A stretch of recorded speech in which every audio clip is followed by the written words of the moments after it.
We're looking now at a patched show file, and in this patched show file, some mistakes have been made.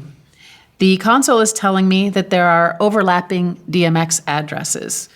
And what that means is I need to go into my patch and find the fixtures that are causing the problems and adjust their addressing so they do not overlap anymore. Setup, patch, and we scroll through the list to see where our problem is. Well, here's one problem. Channel 15, which is a color source par, is addressed at 11 through 15. Something else in this system, oh, there's another one. Color source par addressed at 36 to 40. There are other lights in this list, and there they are, found by RDM in this case, that have addresses that are similar, but these lights need to be controlled by channels 26 and 27.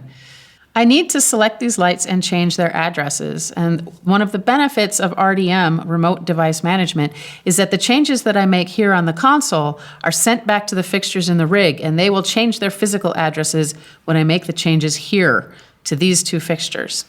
I know these are the RDM fixtures because their names are indicated now in yellow and not in white. To change their address, I simply select the fixture by tapping it on the screen. And then in the DMX cell above, I give it a new address. I need to make sure that the address I give it doesn't overlap any other fixtures in the rig. So I've addressed it in this case above address 413 because that's the biggest or the last address used by the other fixtures in my patch. I'll select the next one and I can give this one address 426 because that will place it out of overlapping the previous fixture.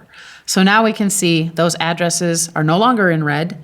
There are no longer any indications at the top of the screen that there are overlaps, and everything should now be controlled individually just as we had hoped they would be. Another thing I can do in this screen is apply tags to fixtures. So if I select, again, a fixture by tapping it, scroll that down a bit. So the gold outline indicates that's the selected light, that's the light I'm working on.